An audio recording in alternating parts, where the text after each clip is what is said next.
she said they're gonna plan to move back by Christmas, so we're hoping. It's We already got 4:30 her, now. we already got her spot, kids only, and if we could hear and this or that, so. So we'll see what happens. All right, we're gonna call the meeting to order. It's 4:30. I'll do roll call. Jody Mills, Here. John Roskovich, Here? Jim Timonier, Here. and we have our guest Greg Myers today from Growth Partnership. And we're gonna start with you, Greg. Great, I get to kick right away, boy. There's no, just get in the tee box and hit the ball. Okay, let's go. Go, Greg. Yeah. So how much time do we have? I mean, we got a fun little group, so obviously keep it informal and ask questions. And yeah, let's have it more of like a table-side conversation or a fireside chat or something like that. So I appreciate the opportunity to come in and talk to all of you about economic development. So as Jim knows, I can get going for a while on some of these things, but there's a lot of good stuff happening. I'm just going to kind of cover the core areas that we're working on at Growth Partnership. There's, core service areas that we're focused on. I'm going to throw in a little bit of sort of economic indicators that we tend to watch and sort of where those are at, and maybe get your reactions on them. I find it interesting. So I'll start there, and then obviously just please jump in and interrupt me with questions or, conversations that you want to dig deeper into. So, just quickly, the core areas that I'm going to cover are around one is project management. So those are things like active projects that are in the development stage that we're engaged in working on day-to-day things. So that, one obviously we worked on for years and years is Petman. I'll give a quick update on that, and Jim's already done that, but I'll touch on that a little bit. On our business attraction work that we're doing, I'll touch on some of that activity. On what we call our business retention expansion work, which is outreach visits to existing businesses to talk to them about what they're seeing opportunity-wise, challenges that they're facing, resources that we can bring to the table to assist them in that area. I'll touch on some workforce development things. We were talking about, some just in the conversations around here earlier around some of that and getting young people involved, and that's a really critical piece and where we're spending a lot of time. And I'll touch a little bit on some site development work that we're doing and brownfield redevelopment work. We kind of put those into the same bucket that impact not only the city of Ashtabula but surrounding properties.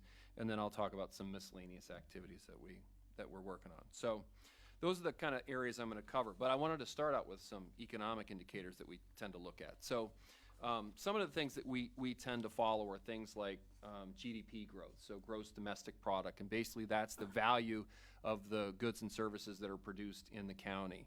And so when you look at our GDP, countywide GDP, it's been strong, and growth in GDP has been strong. So, the data lags a little bit, so the most current data is for 2021.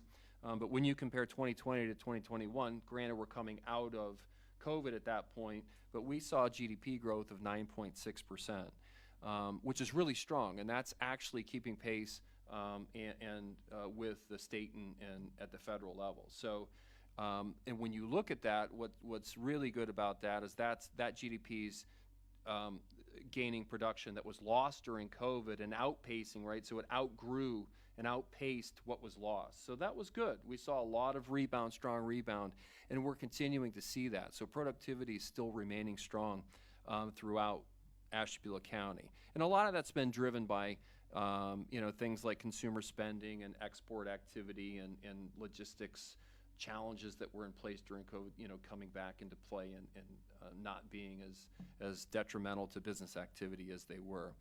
On the civilian labor force side, this is one we watch all the time, and we talk about it. We look at unemployment rate, but for me, civilian labor force activity is much more important, because what that's measuring people engaged in employment and actively looking for employment, right? And what we tend to watch in that is, who's participating in labor and at what rates are they doing so. And why that's so important is, as you know, and this affects the city but countywide, right? So we've had a population declining, an aging population, and we've seen labor force participation impacted by that. So what's so critical on the workforce development side of that is sort of, and I heard comments that around the table earlier, is engaging young people to make sure that we're educating them, and not just about the skills that they need to be successful, but educating them about what career opportunities exist for them in in-demand industries here. So when you look at labor force, we've seen over the statistics on that are more current. So this is measurements from August of 23.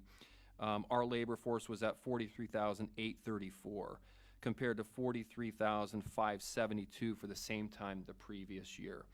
So we've seen an increase of about 1% in the labor force participation rate. That's about 320 or so more people engaged. Percentage-wise, it doesn't sound like a lot, but putting 320 more people back into engaged participation in the labor force is huge for a county of our size. So that's good to see. So that's more residents, again, being engaged in employment and or actively seeking employment. So our unemployment rate in August of 23 was 3.9%, which is incredibly low, right? And I always talk to people, so when you look at unemployment rate statistically, if you're at around 5%, you're statistically at about full employment, which means if for those people that are unemployed, there's probably a functional reason why they're unemployed, right? That's lack of a skill set. They're out of the workforce because they're taking care of family. There's addiction issues, any number of different things that are keeping them from engaging. So when you look at that unemployment rate, 3.9%, right, you could raise your hand and say, woo, this is great. But going back to my earlier comments, you can disguise some functional challenges within the labor force by looking at unemployment rate, and part of that is a function of that labor force participation, right, where we're seeing that declining population and we're seeing some of that labor force, and that's impacting that unemployment rate a little bit. So it's great that we're low, and that's it tends to be a good indicator of things being strong, and I believe it is here. But even within that, though, that it does mask a few sort of structural challenges that we have in terms of declining population and those sorts of things that impact that. And then average weekly wages. I like to keep an eye on wages to see how we're changing relative to the state and relative to the federal level, to see are our employees keeping pace with wage growth, because obviously that affects their ability for everything for providing for themselves, to paying taxes and being engaged. So when you look at average weekly wages, this increased, our average weekly wages increased 6.9% in the first quarter of 2023, which were $882 a week on average per household, compared to the same quarter last year, which was $825. By comparison, average weekly for those same periods, so from first quarter of 23 compared to first quarter of 22, Ohio's increase was 7.3%. So we're right there, keeping pace with the state of Ohio, and that's good, right? We don't, and what you can tend to see is in counties socioeconomically structured similar to Ashtabula counties, you can tend to see them lag behind, and so we're keeping pace with the state, and that's really good. That's good for our households and our citizens.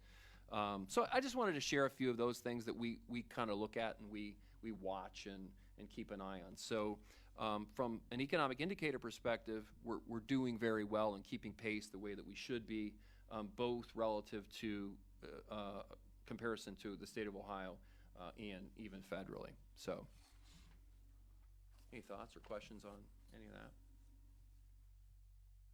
That's interesting. Yeah. I'm a numbers person, so I'm writing all these numbers down, but yeah, I'm like maybe pleasantly surprised. Yeah. Yeah, I mean, that's awesome. Yeah, things are good. I mean, The numbers. I do have a question, because I know there has been a labor shortage. Can you speak on that? yeah, well, again, I don't know that I would call it a labor shortage as much as just, right, so we talk about a really low unemployment rate. There's just not bodies out there, right, that are at a level to help fill, right, the labor that we have. So I wouldn't say it's so much a shortage in the sense, yes, there is a shortage in some ways, but where we look at that is that we have a tremendous opportunity with workforce development, right? So when we look at it, we track sort of job openings, and right now, and we have a jobs board that we do that through. And right now, I would say I think our total job openings are right around 140 to 150. Now, that's not every job opening, right? Those tend to be sort of in what we call our foundational industries: manufacturing, healthcare, logistics. So that's not gonna pick up retail jobs, right? It will pick up government jobs, right? So postings that the city of Ashtabula has, we pick up those, and those are within the jobs board. But it's not, so I want to caution, that's not complete job openings. But we have about 150 listed right now within our core base industry segments. And again, what we're seeing is that's been coming down a little bit. And when I talk to employers, one of the things that we are seeing is the quality of the applicants and the retention rates for applicants has gotten better and stronger over the last few years. And so that's good. What I would say is where we have a tremendous opportunity is in that connection to high school students, again, with job opportunities and career opportunities that are existing for them here in the county. So we tend to send about 25%, statistically, about 25 to 30% of our kids are going off to college, right? And so, and we're graduating somewhere around 800 students countywide through all of our 7 public school districts and through St. John, about 800 kids on average a year, right? So that's leaving, there's 400 to 500 kids that aren't headed off to college that are primed to put into the workforce. And that really is the basis and the strength for our future. And I don't say that in a cliche way, or you always hear, parents and teachers telling kids, you're our future. No, I literally mean, right, we need to figure out as a community, whether it's the city of Ashtabula or elsewhere throughout Ashtabula County, we need to figure out how to engage those students in pathways to opportunities to take that 150, 200, 250 open jobs that are here within the city, that are good paying quality jobs you can build a career on, right? Think about, you probably have a posting, and I don't know this, but I would almost guarantee you've got a wastewater operator posting, right? And almost every city does. And when you look at that, right, the skill sets that put a kid on a training path to get, that's a really good quality job that pays very well, and that you require some skill around, right? But it's getting, when you talk to a kid, it's getting them interested in recognizing that that's a pathway for you to develop a quality of life, a good high quality of life, and a good paying job within Ashtabula County. And it's making those connections that are going to be so important to show kids that there is a pathway for you, even if you don't want to go off to college, to engage in strong economic opportunities. And that's one example, right? And I'm sure each of the cities probably has that same opening. And not to mention with those jobs too, and we've even taken this not only with our wastewater treatment certifications, but even with CDLs. As you all know, we're paying to have the training done. So not only can you come in as an entry-level job, we're going to pay you to do that job, and we're going to help you get the degrees you need and get the certifications you need to continue to advance. Right. Well, and again, not that you'd want anybody to do this, right? But there's a transferability of that skill set too, right? And I'm not advocating, but you're not just, if you moved and went to the state of Washington or the state, or any other location, they're in demand as well. And that certification has some transferability. Again, not that you'd want that. Let's hope the reverse happens. We get people coming here. But I think that's why it's so important for us to not overlook the critical connection between that workforce development piece and the strength of our future economy, not just for the city, but for the county. And honestly, this applies nationally as well. It's making sure that we're connecting kids in those pathways, and we're really making headways with engagement with area school districts in sort of shifting that narrative to just everybody, go to college, go to college, go to college, which going to college is great for many people, but it doesn't fit, right? We've got 70% of our kids statistically that aren't going. Let's make sure that we're providing them access to pathways, whether that's gaining technical assistance through adult training after they graduate, or putting them into programs, technical programs that are in connection, that are within our local high schools, or sending them to ATEC whatever that is, to put them on that pathway for success. And then the other piece of that is that, you know, we as a percent of our populations, about 15% of our population has bachelor's degrees, right? The demand for bachelor's degrees in the counties is probably double that. We probably need about 30% of our population with bachelor's degrees: chemical engineers, mechanical engineers, civil engineers, finance, accounting, you know, right, healthcare, you name it, up and down the board there. And so connecting with kids that are leaving to help them understand that there's opportunities for them if they want to go off to college, get a college degree, and come back. And so we're working on a lot of programming. I'll touch on some of that in the workforce section that's so important to that piece. How about, I don't know if you'd have any statistics, and I'd be curious to see the trends in this area. How many people leave the county to work? How many people come to the county to work? Do you have any knowledge about that? And then what seems to be the trend in that? Is it getting worse, better? Yeah, so on the question, so we talked about the workforce population being, I'll use round numbers, it's roughly 44,000 people. We lose about 40, I think the number's right around 45% every day to neighboring counties, right? So we're exporting 20, what would that be, 26,000 people, 25,000 people every day to neighboring counties. We're bringing in about, I don't remember what the percentage is, but the number's right around 9,000 people, right? So there's an imbalance there. And I think you're really touching on another area where what we're trying to do with our jobs board and with other marketing strategies is to try to let our residents know that, look, you can have a good quality job right in your own backyard. So rather than driving 45 minutes one way to Lubrizol, as an example, right? Go to Lubrizol, it takes you 45 minutes, depending on where you're at in the county, half hour maybe, half hour is probably the shortest drive, right? So instead of spending an hour and a half in the car each day, why aren't you engaging with an opportunity that pays just as well, same type of benefits in your own backyard, right? So if I want to get home to watch my son or daughter in a sporting activity or a school play or whatever it might be, I can be more engaged in family and at home. And so that opportunity does exist there. And I think that's where there's another opportunity to, import, especially those technically skilled people that we need on the degreed side from neighboring areas. So there is an imbalance there that we need to look at and need to work on and talk with our residents about opportunities that exist here in their own backyard. So yeah, it's a very good observation. And the last piece of that in your question was, where's the trend headed? I haven't looked at that recently enough and compared year over year. I've sort of just looked at it in sort of snapshots of time, and out of my memory, I can't remember sort of where that's trending. It's tended to stay pretty stable for the most part. When I've looked at the data, there haven't really been any big swings, but I'm sure there's a little shifting there one way or the other. But I don't recall seeing any big swings in those numbers. Yeah. So I will, talking about some of the projects, and I'd mentioned Petman, and I'm sure everybody rolls their eyes. Oh my God, Petman!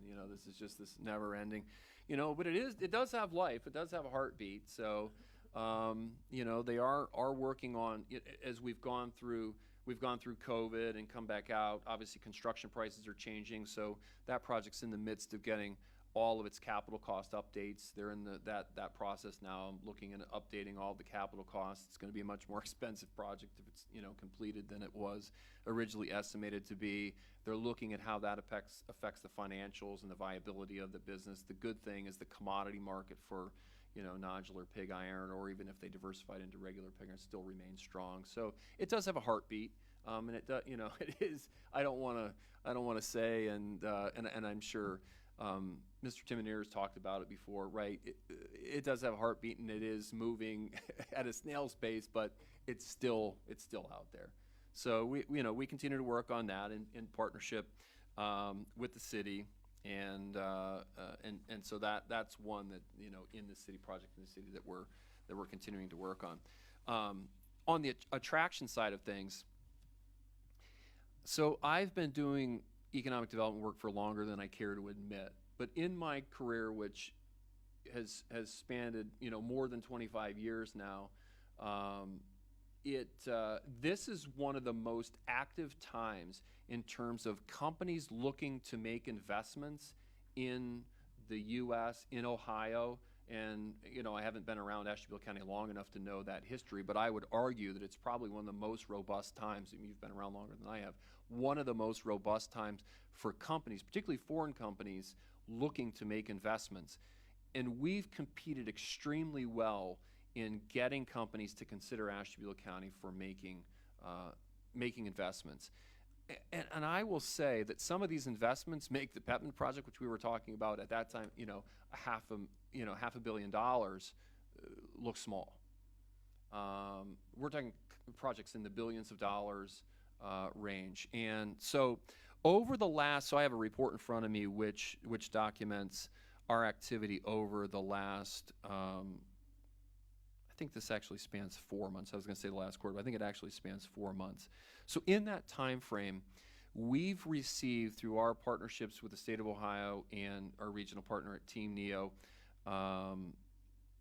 we've responded to 6 requests for proposals. And what that is that's a company that's come into the market and said, we're looking at Northeast Ohio, and we would consider a project in Ashtabula, or a location in Ashtabula County. Do you have the land, the building, the infrastructure, the workforce to meet our project requirements? So they'll send out an RFP and a request for proposal, a request for information. And in that time frame, we've responded to 16 of those in that 4-month period. And 13 of those responses included a location either in Ashtabula or adjacent. So let's say in the industrial area of Ashtabula Township, which obviously has a direct impact on the city. And those projects include things like solar panel production for the energy industry. Includes battery recycling, food manufacturing. Actually, there's probably 3 of those have been solar-oriented projects, metals projects, EV battery component, EV for the EV auto industry components, silicon wafers that would be a component that would go into the project in Columbus for Intel. So there's a number of chemicals manufacturing, and those sort of run the gamut. And where the sites that we've looked at and that have gained traction are property in the city, in the Ashtabula City Port Industrial Park, particularly that back property and surrounding property, where in aggregate it's probably 30 to 40 acres to be able to market back there. It includes the former power plant property. Some of the project and traction we're getting there is on I didn't even mention the data center side of that. So getting traction in those types of industries, and then the redevelopment of what would have been the Union Carbide facility, that's owned by EMC, and the Ashtabula County Port Authority owns 80 acres on the far east end of that. So that's the area that has really gained traction and a lot of interest. So that's again, it's really been an unprecedented time for us in terms of the volume of activity and traction that we've gained in some of that marketing and outreach. And their interest, again, is some of the things that are unique to us, which is not just that we have property, but because that was, we had a former coal-fired power plant there, we have heavy electrical distribution capability there, right? We have access to natural gas capacity with the work that we did on the Reesburg line that comes into North Kingsville and can be extended down into the area, and is actually planned. So that's planned and designed as part of the Petman project. So even if Petman never went forward, there's value added that we've gotten out of that exercise.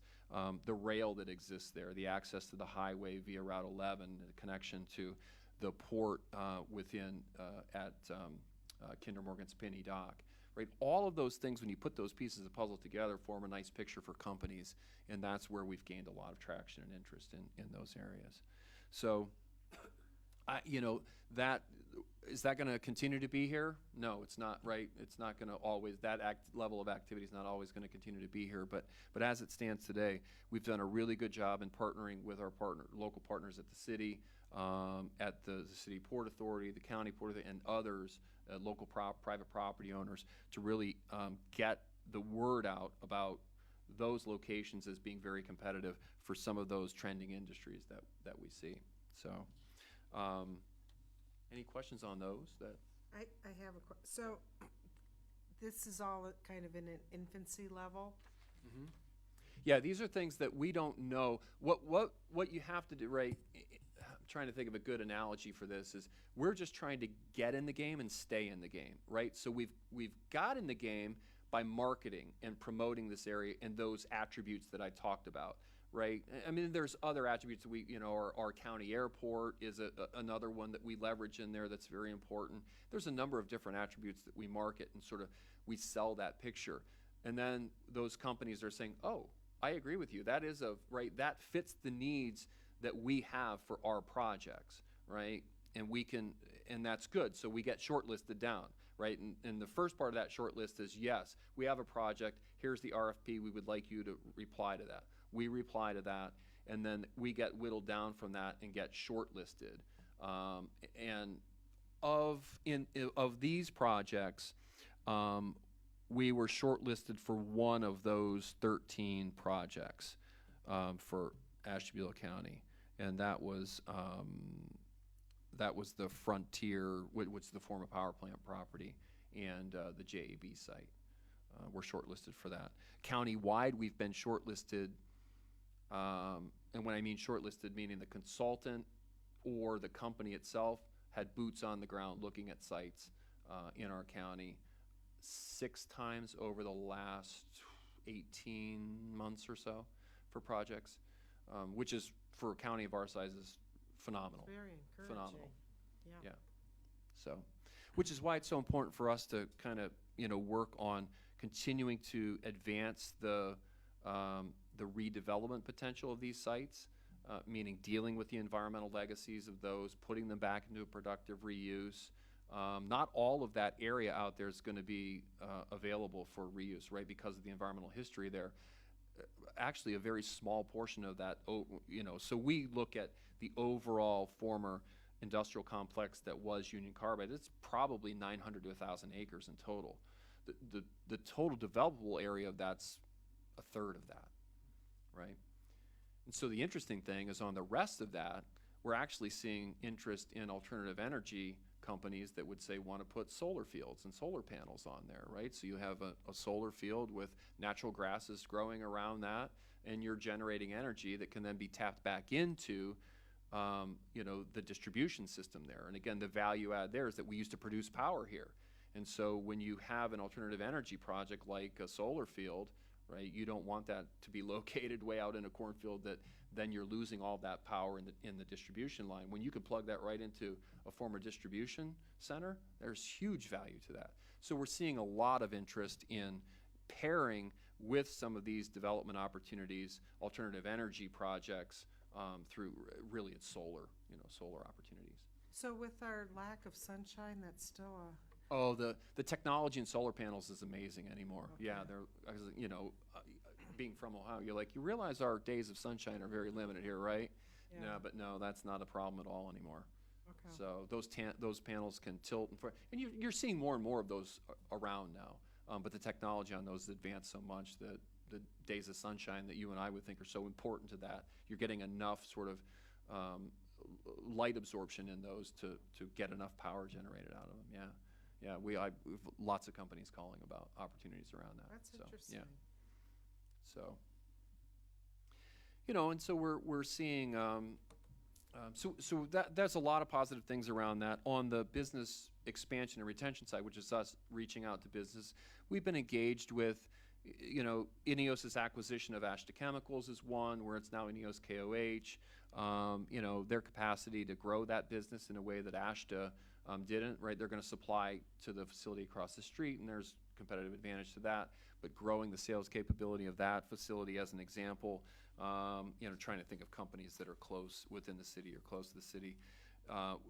Frontier Group of companies, which is the owner of the former First Energy Power Plant, working with them on the act. I talked about some of the projects that we worked with them on, like the data center projects, but working with them on the cleanup and redevelopment of that site, looking at creative reuses. We're going through some planning studies with them on how to reuse that property in a productive way, in a way that's environmentally responsible, and putting some good quality job opportunities and investment opportunities for residents of the city and surrounding areas on that site. So just finishing up some reuse strategies around that, and that should be done here in the next couple of weeks, but that will give us the data that we need to go after specific potential users for that site. So that's very exciting, and they've been very engaging and working with us on some of that. So that's, again, I'm trying to think of projects that we're working on that are either within the city or adjacent. So that's what's going on there. Again, companies, our activity remains pretty strong within existing industries. And again, for you guys, you've got some of our biggest players. I know Jim and I were working on trying to get some repaving dollars. Unfortunately, we didn't get that to support, what was the name of the Michigan Avenue. We'll continue to work and see if there's opportunities to upgrade the infrastructure that meet the needs of both Vibrance and Molded Fiberglass and some of the other companies that are in there. So those are examples, but they're all doing really well. We're looking at some logistics strategies to help improve efficiencies and improve the cost structure of logistics for companies, in particular those companies and others in the county that could leverage our rail and port systems differently. So those are all exciting things. But again, I always tell people economic development's it's a marathon, not a sprint. And some marathons, like Pepman, for example, they're ultra marathons. And that's not uncommon, and there are other things that happen a little quicker. But if we're not doing these things and we're not advancing this work, we're not going to be in the game. So it does take time and it does take patience, and sometimes it's hard to say, gosh, we're still working on that. That's just the nature of this work. So, but it is so important to have the partnerships that we do, and we really appreciate the partnership with Mr. Timonier's office and the city and at the county for the work that we're doing. So it's imperative. And then we I talked about workforce development. I won't go into too deep on this, but just to give you a sense for some of the things that we're working on is we partnered with Community Action Agency and Jobs and Family Services actually the last 2 summers, to do a summer camp for high schoolers out at Beaumont. So it's a 3-day camp where they come out, they learn about leadership skills, right? There's the ropes course there, and they get to support each other and trust. They're building trust and building leadership and team working skills. And then they get 3 days of targeted in-demand job and career information. So we talked to them about careers in manufacturing. This year was careers in manufacturing, in healthcare, and in travel tourism. Last year it was careers in a public service, so government jobs, social service jobs, and healthcare and manufacturing was last year. So we had about 20 students attend this summer. This is only the second. Again, we're continuing to try to grow that program and make that sort of this preeminent summer program for 3 days that students get to go to. The Morrison Foundation had provided some money around that. We're very excited about seeing where that continues to grow. We're working on we continue to do our career fairs. So we were in at Lakeside High School. We were in at 6 other districts around the county this year. Into those districts, local companies that are in proximate location to the high schools are there and promoting in-demand career opportunities. So in those situations, we're in front of both juniors and seniors. So we saw hundreds of kids between those. We probably saw 500 or 600 kids between all the districts that were involved in the career fairs. And again, getting that message out to kids to say, no matter what your path is, whether you want to go directly into industry, you want to go get some technical training, or go off to college and come back, there's opportunities for you. And then we're working with, we worked on part of a summer manufacturing institute program, and that's been important. There's a number of organizations that partnered on that, and we play a small piece really in just connecting. These are 5th and 6th graders that we're getting out into local companies. They're learning. There's a 3-week program. It's a Mad Scientist Week, and they get these kits, they do experiments, and then they go out to companies and they learn about how those skills that they're learning in the day are applied in an everyday situation for 5th and 6th graders. So we're learning about careers in robotics and applying those skills, whether that's in manufacturing, engineering jobs, and then the 3rd week is an agribusiness week. So those are some exciting things that we continue to do. I talked a little bit about our jobs board. I have one on here that I'm kicking around, and I would love to get going. So when we talk about things like the work that you're doing in the redevelopment of downtown Ashtabula, right? Everybody talks about Bridge Street, and Bridge Street's got its cachet, and it's done a great job of building up and creating that environment. And I think that progress and that momentum I talked about, I was humbled to be involved as a judge in the entrepreneurship program, the Main Street program, Make It Maine program. Really fun. I was really excited to be a part of that. The ideas and the entrepreneurial spirit coming out of that are so important. And that's so critical to economic development. And I don't know that we think about that as being so critical, because it's creating a sense of place that allows us to promote to young people, this is why you want to stay or why you want to come back. Or if you go off and you see the world and you get in your 30s and have kids and want to come back and be home and close to grandparents, that's why I boomerang back to the area. My wife and I are like, we need some babysitting help. So, right, we want to create an environment in which we can get those people who aren't living here, right, but are working here, to say, why don't you live here and work here? Or why don't you live here and stay here? And so the work that you guys are doing around Main Street is so critical to that piece. And that programming, even doing the Made on Main piece, is so important to building that and building that sense of place. One of the things that I'm thinking about doing, and I've talked to a couple young people, is starting I had termed it a young professionals group, but I don't think, so under 40. Right, so 18 to 40-year-olds, and getting them together on a regular basis, but getting their direct input about what is it that you want and need in order for you to make a decision about staying here or coming back here, right, and helping us in that decision and getting them engaged, right, getting them thinking about positions in local government, right, getting them thinking about positions in volunteership. And so and I've talked with a number of young people that are from the county.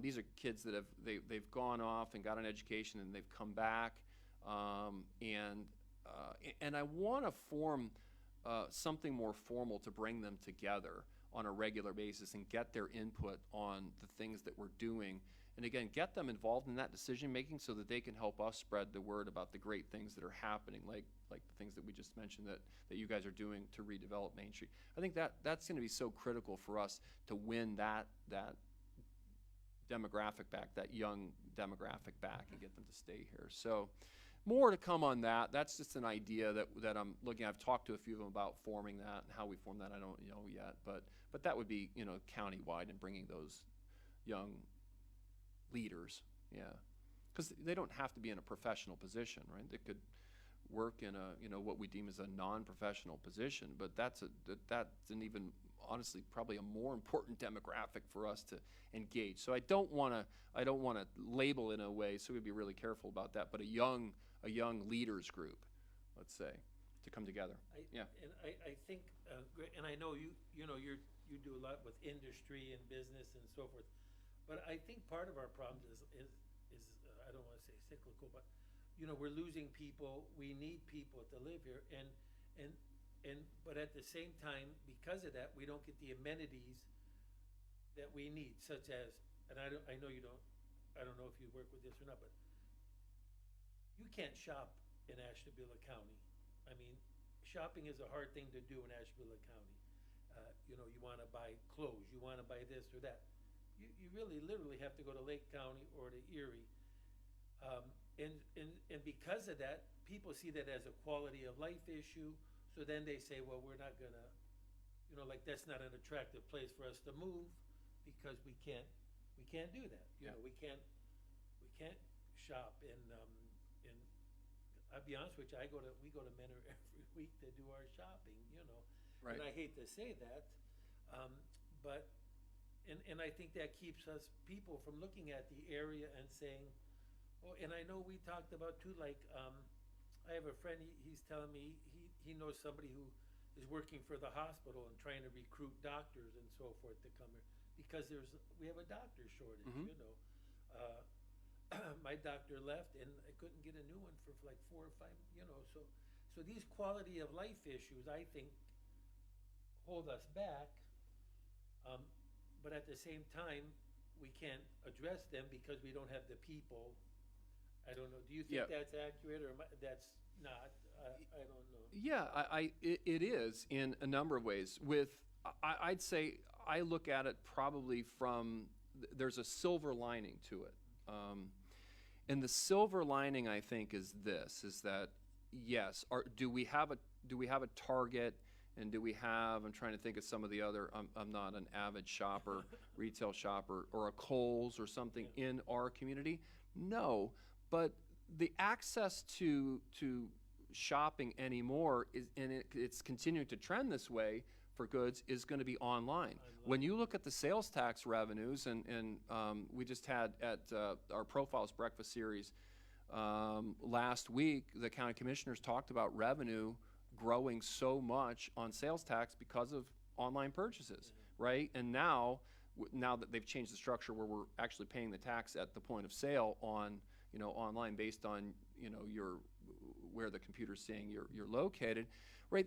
That creates an opportunity for us, right, to continue to grow on the revenue side of things. What people, I think, are looking for that you're talking about is a little bit more, yes, we are who we are, right? So are we ever going to have enough rooftops to attract the Target or the Kohl's? Maybe, maybe not, right? Because that's all it's driven by, it's like, is there enough rooftops, which is shopping and spending capability, within a certain distance of my store? And we can't change that for right now, right? But what we can change is we can change that experience to have an authentic experience with local spending and local retailers. And I think that's where I'm so excited about what's happening, right? And Bridge Street's the great example, right? You go there not because you can't go purchase, you know, candy online, or you go there for the experience of it. And if we focus on developing those experiential opportunities in our community that create that sense of place, that's what's going to be, in my opinion, the opportunity for us to do better at attracting the doctor, at attracting the young person who says, I want to leave the community because there's nothing for me to do, and I want to go to a more vibrant community, right? And I'm paraphrasing, and I categorize myself as that. When I was graduating, I was like, I want to get out of here and see the world a little bit, right? But if we create those places that are authentic, that have that history and that character, and we were talking a little bit about some of the experiences that we had as children in downtown Ashtabula at Carlisle's. If we create those, right, where we don't have to have a Target or we don't have to have a Kohl's, but we have a young, you know, entrepreneur who's starting that unique retail shop, right? I was thinking about the Man on Main and some of the products that were promoted there. If we can put them into a storefront, and I can spend a beautiful fall Saturday walking down Main Street where I can get a cup of coffee, I can go in and out of stores, I can have some lunch, you know, that's what people are looking for. And I think that's where we have the opportunity. Again, we're not going to probably get the national retail, right? We're probably not at the mall going to refill that with a bunch of national retailers. I don't see that happening. That's just my opinion around that, right? But what I do see us being able to develop are these unique, you know, many communities would kill for the opportunity that we have here with the you know, the downtown and what this can be, and what the planning that's going on is pushing it towards. That's what I'm excited about. And I think that's what, if we keep moving that ball forward, again, it's going to take time. But when it gets there, that's when we're really going to see the fruits of that labor. Right? This weekend just to give you an example, I traveled to, my wife and I traveled to meet some college friends, and they live in Allentown, Pennsylvania. And we went to, I don't know if you've ever been in Bethlehem, where Bethlehem Steel was, right? And it's amazing downtown. We were just down there this weekend, and there's people walking all over. And that's what I see for this community. And there's so many people that just want to come, and they might live, they're going to live 2 or 3 counties away on a beautiful fall day. They're going to come here, and they're going to go, oh, we're going to go to Branson, then we're going to go walk in downtown Ashtabula and go to the stores, get coffee, right? That's what they want. And I think that's where we have that opportunity. Sorry to belabor that answer, but that's where I see the silver lining. So I think if we just look at it and say, no, we don't have retail. Yeah, we don't have retail, and we're probably not going to have that retail, that we're talking, that bigger box retail. But I think we have a tremendous opportunity to build that very unique local retail and that experiential retail opportunity in these downtowns like Ashtabula. So Greg, just because of time, because we have Yeah, other yeah, things to go, is there any other points you wanted to make? No, those are the big ones that I wanted to cover. Yeah, like I said, we It's can sit very here till encouraging midnight if you listening want, to and we you. can talk about it's fun stuff to me. Yeah. But yeah, I think the message that I wanted to get across is, again, there's a lot of really positive things going on, and we're not in the news all the time, right? Partly we can't be, because the projects that we're working on tell us you can't be talking about what you're doing with us. So it's sometimes hard for us to get out. So I thank you, and I appreciate the opportunity to come and talk about some of this stuff that we can. And obviously, we can't get into the weeds on a lot. But the general message that I want to get across is that we're working together all the time. There are things that are happening behind the scenes that are very positive, and I'm very positive about where things are headed.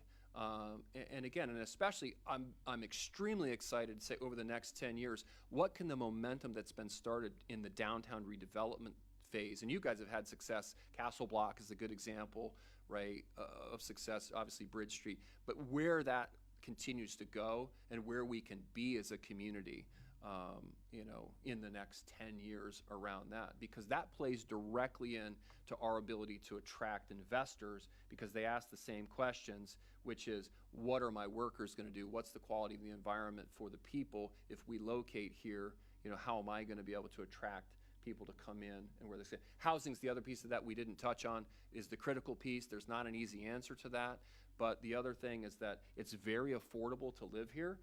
And we don't have major weather trends, although we did have earthquakes and things like that recently, But those things all play in. The lake, the quality of life here, the low cost of living, all plays into that. And if we keep pushing that, again, it's going to take time, but I think it's going to get us to a place that bears a lot of fruit for us. Is it going to be 5 years or 10 years? It might be. It probably is. But I think we're on the right track. So I'll leave it at that. Thank you very much. Does anybody have any questions? No? Thank you. Okay. No, I Thank thank you. you so Very, much. very Thank you. interesting. Thanks very much for the chance to come in. All right, do you have a city manager report? I do, and I'll just, before Greg leaves here, I just want to, let council know too. I know that you're probably a little bit, what do you mean 16 projects that we've been involved in? Well, the reason that I don't come along, and you guys know how I operate, until it's something that we know is signed on the dotted line, or there could be an NDA in place for a lot of these projects.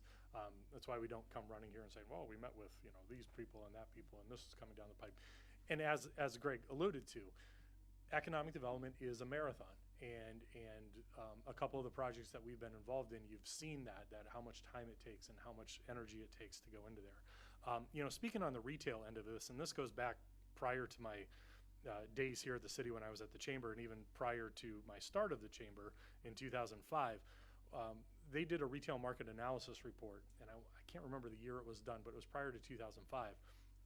At that time, it showed $61.3 million, and I always remember that number, was leaving our county in retail leakage. Now, that's before the Amazons, that's before all the online shopping, that's even probably, I think, before iPhones.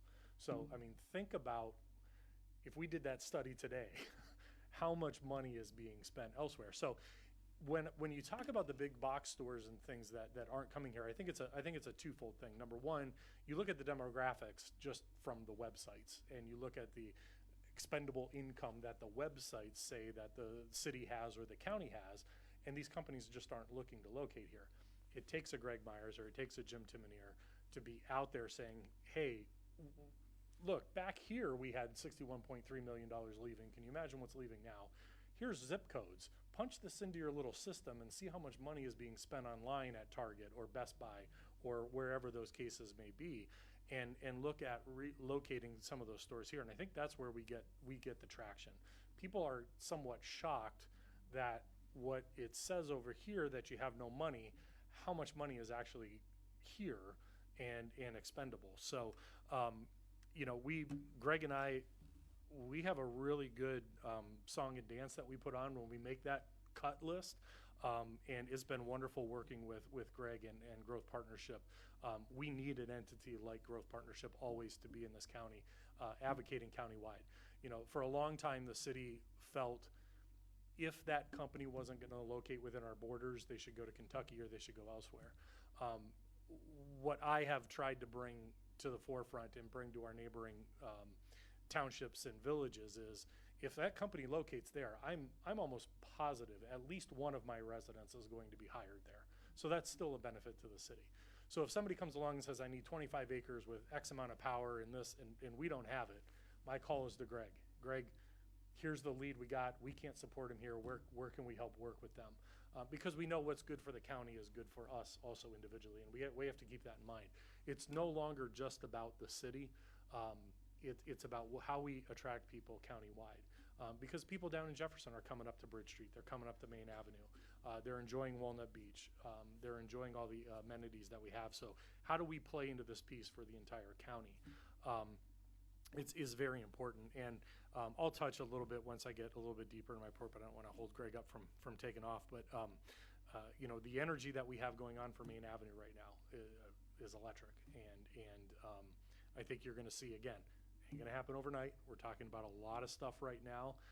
Now it's about the funding, and now it's about the individuals developing these businesses to make them successful along Main Avenue. So a lot of good things going on, and it's funny to me that some of the people that are out there that, boy, there's such an opportunity in the city or the county, and boy this, boy that, and then are just so negative with their undertone about it. They don't want to take the time to realize the energy and the work that goes into attracting a business here and all of the business that we've actually have attracted and the successes that we've had. So I really enjoy all the years I've worked with Greg and the team at Growth Partnership, and we're going to continue to build that relationship. So, Thank you. Great. You're Yeah, welcome. thank you very much. You're welcome to Appreciate it. stay or leave.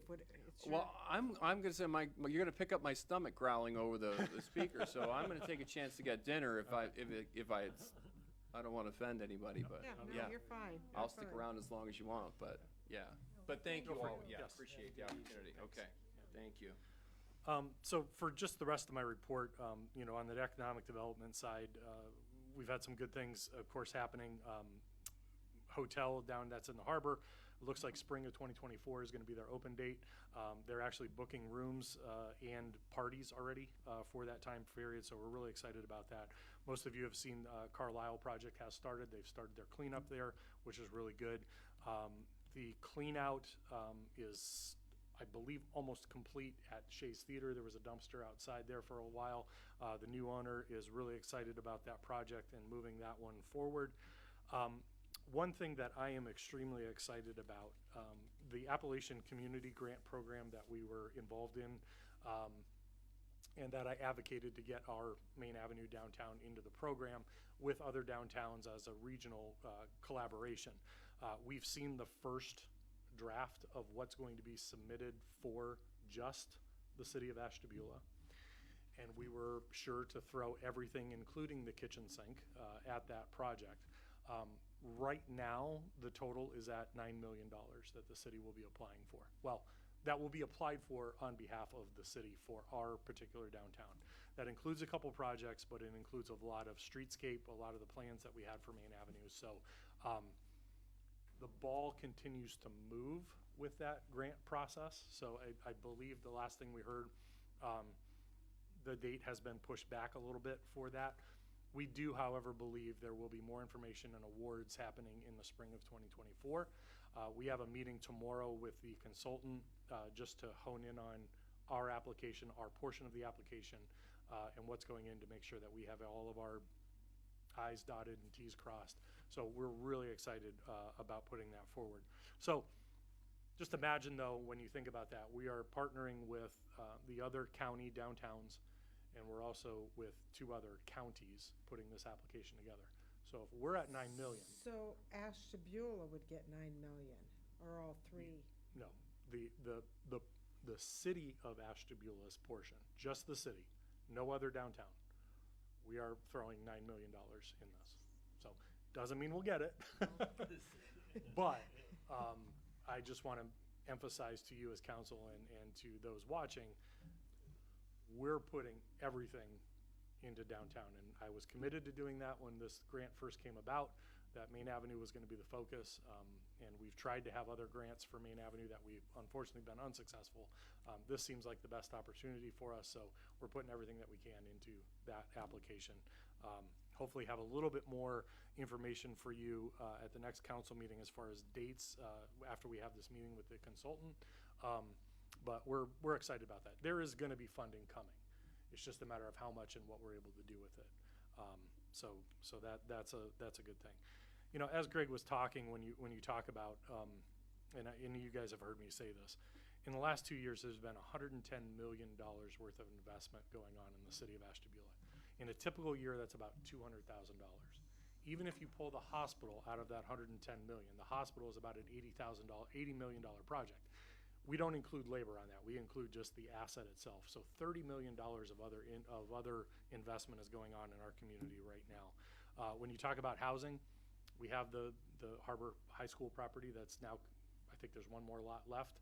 They're talking about their next phase of that on that property.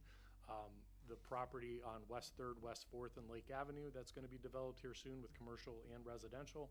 And then, of course, the Harbor High School property, or I'm sorry, the Harbor High School football field property, which we're finalizing all the details with the land bank for building houses there. Chestnut Village is coming along nicely. There's 34 units there. So that activity is happening in the housing realm.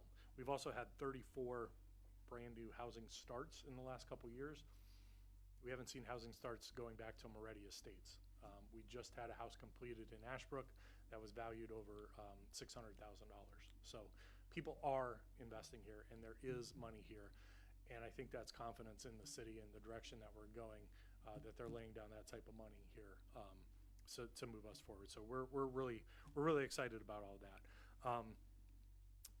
Getting back to kind of that retail discussion that we had, things totally, have changed. People don't go to malls anymore. People go to experiences. And, when you look at a place like Legacy Village, they basically built a downtown. So that's where our opportunity comes into play. How do we repurpose these buildings to become a legacy village, or to become these destinations for shopping where you have an experience, rather than I just need to run in and grab a pack of socks or grab this, and, or just frankly order those online as most people do. And I think a great example of that would be Harvest in the Harbor that just happened this weekend. Totally different crowd, totally different people that came to our city to experience that. Different type of shopping. The focus on local Ashtabula County foods and experience. That's what people came for, and you pay more for that. And they're willing to do that for the experience. So here again, as Greg mentioned, as we're trying to do, how do we build that experience so that these entrepreneurs are successful? How do we build that so that it is maybe just a weekend of people walking around, but they're doing most of their business online? And that's what that Homemakers project is all about. So a lot of good things happening. And again, it's not going to happen overnight. It's going to take time, but we're getting there. I think we've built the foundation for people to be successful. And I tend to forget I'm an old person, and that when I want to buy something, I go to the store, and a young person, like you say, they get out their phone, like, I'll order it and have come Prime. Yeah. Those Prime trucks are up and down our street all day. I don't want to do that. I want to go to. And, I, coming from the chamber and coming from Promote Local, and we even as a city, my directive out has always been, shop the city first. Yeah. If we have to go outside the city, then we're staying in the county. If we have to go outside of that, then we have to go outside of that. But, even when my kids needed stuff quickly for homecoming, I don't have time to run to Mentor. I don't have time to run to Erie. And like you said, those types of things aren't here. So yeah, you're taking a shot and ordering online, and sometimes you order 2 of them just to make sure you have the right sizes. And it's but yeah, but I think the other message too is when we get those things, if we were to ever get a Target, or if we were to ever get a Kohl's, or even the small businesses that are here, I hate when people when something finally closes and then it's like, oh, so sad we don't have that there. Well, when's the last time you were there? Yeah. We have to support the people that invest here, because as I've always said, they're the ones buying ads in the high school program. They're the ones you go to when you have to sell something, or they're the ones that support the local community. So the brick and mortars that actually locate within your community, those are important ones to keep For sure. supporting. Yeah.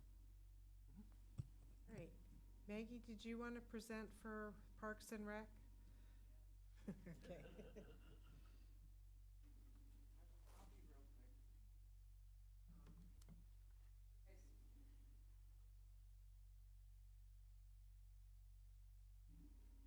You guys read the minutes and everything and stuff, so you basically know what's been happening and everything. I'm very excited, in response to your email regarding the minutes, that about the sign being lit up and everything and stuff. I mean, it's so cool. And I do recall now. I did recall about the length of the beach mats. That was something that I had just forgotten and everything. I look forward to hearing if you ever do get a chance to work with the ACBDD on the Sensory Park and that type of a thing. And I appreciate the willingness that you said in your email about the possibilities of changing the plans for the courts and whatnot. And I had, in the minutes, it had stated that my friend there, he ended up doing, it's not like an official legal, type of a, what's the word I'm looking for? Petition, but they did sign because they are interested.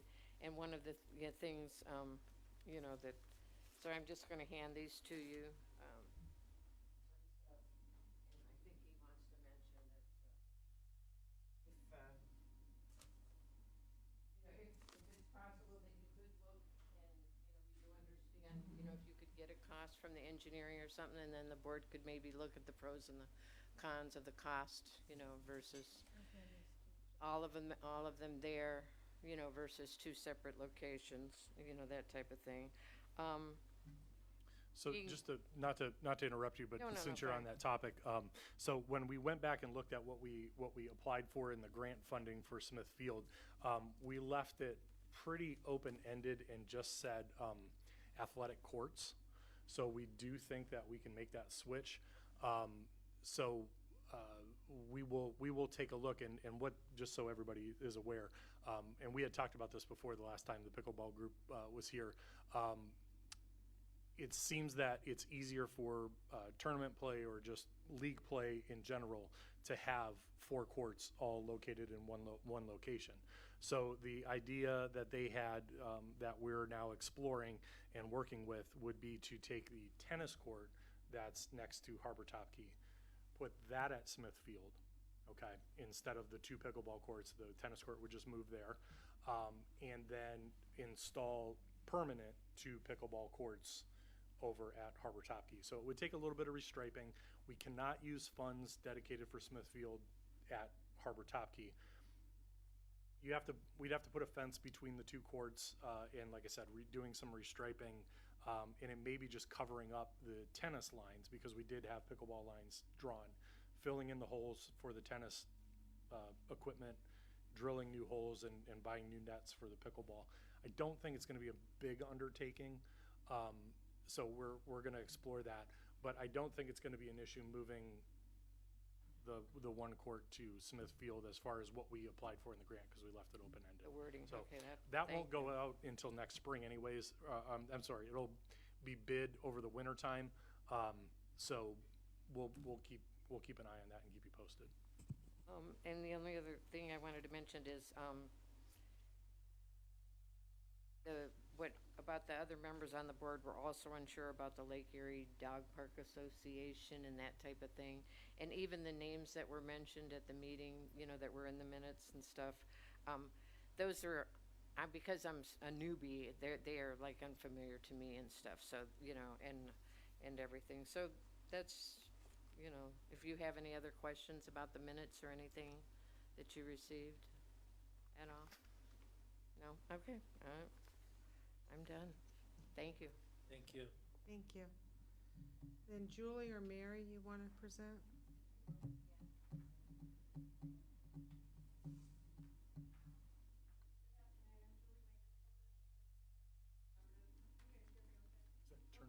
Flip that switch on the side up.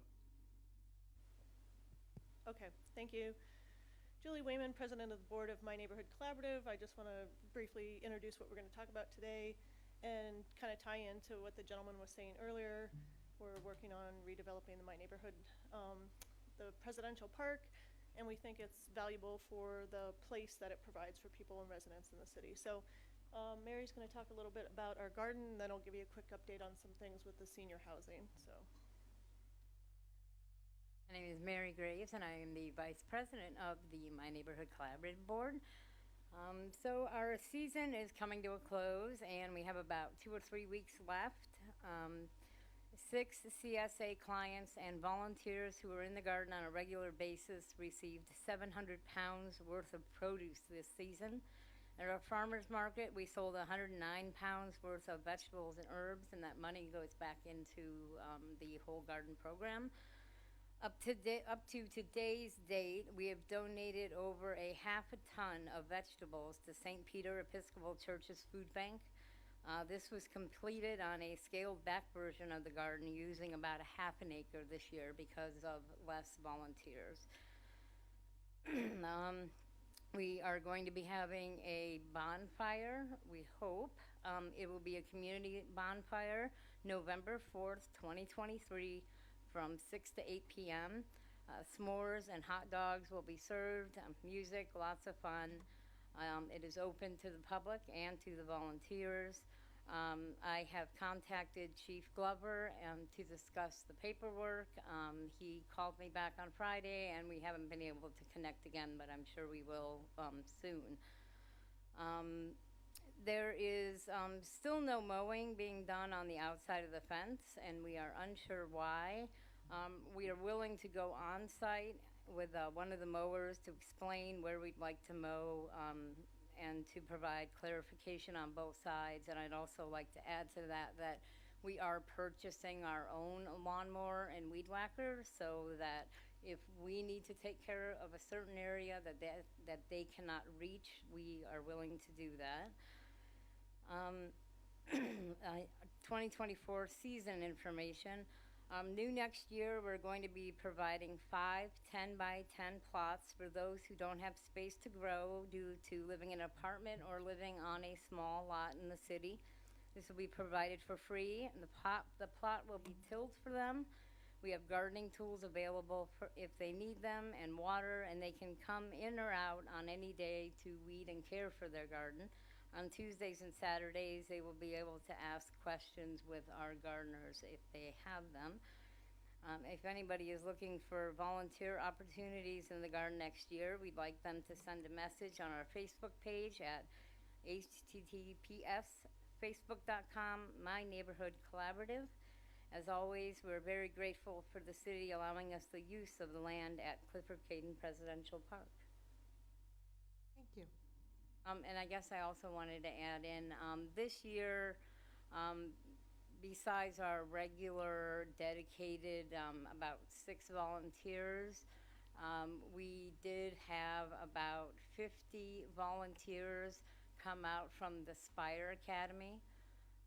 John Glavick is in charge of the life management there and was able to get the kids out over like two different days and 2 different times, and a total of about 40 students were able to come out and help move compost and wood chips and everything else. So our volunteer base is growing.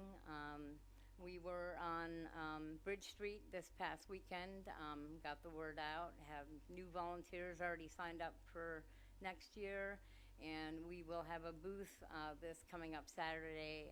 It's Saturday in the Main on Saturdays, or what, the ADD? Yeah, the ADDA's second Saturday, so. Nice. The only other update we have is we've been in talks with the senior housing facility. They have an obligation to provide some social services to their residents because of their licensing.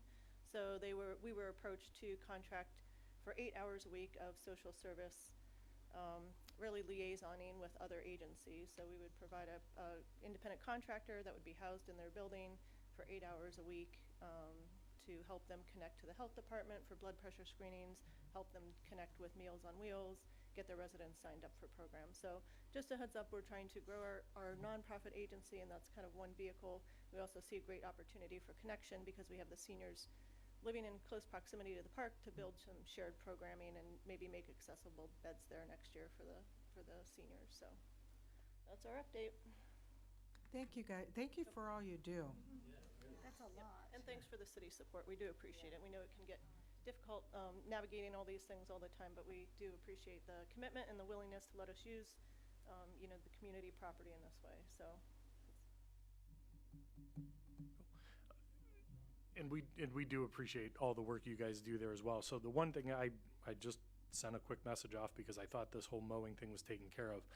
Apparently there's a gentleman that is out there all the time that our guys are there and guides them as to what to mow. So there might be a disconnect of what this person's telling us and what you're expecting. What I think would be helpful is if, I don't know who runs your mowing crew, but if we could maybe meet or connect with them, and I don't know if that's that person you CC'd on an email, but if we could just communicate directly. Nobody in the garden should be directing the mowers. We've had I think that's conversations what with our the volunteers. disconnect is. And again, as I mentioned before, if stuff like this isn't happening, don't let it linger. Get a hold of me and we'll resolve it. Okay.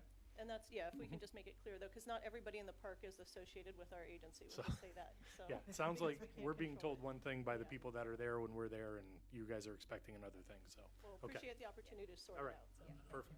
So, Julie, can I ask you one question? So you guys are doing so many things, and I know the one time when Jane and I went to your meeting at the park, so that we're getting all the message out to everybody, are you planning on, so we'll, at least monthly, we'll get updates and, Yeah, that's the intention of Vote coming through here. We just felt going to, 2 meetings a month wasn't feasible, but just coming directly to these meetings to communicate updates. We're also happy to just email the updates so that you're in the loop with what's happening. But we just didn't feel like going to the smaller meeting and then having it carried back and then having to get answers. it's kind of back to nice you. when you're here if we need to ask No, you I any ap- I questions. appreciate I like hearing it. that because there's so much that happens in between the 30 days from the next time we meet. Yep. And then if there's a deadline, applications for stuff that we want to let people know, so. That's kinda great. Yeah, we don't mind pass coming that once a month. message. Either myself or Mary Oh, will we be here. appreciate that. Committed to, Yeah, so. thank you. All right, well, thank you all. Is there any unfinished business? New business? So the next meeting is November, 13? November 14th. 14th. And we have 2 guest speakers. We have Jamie Baker will give us some updates on the Made on Main project, and we have Dalton from Huntington Bank on small business loans. Very good. All right. Did you want to say something? Oh. Okay. All right. Well, thank you, We everyone. keep saying we're gonna learn, right? we keep saying I bought that. a set. I bought Last a year set. All right. Meeting's adjourned.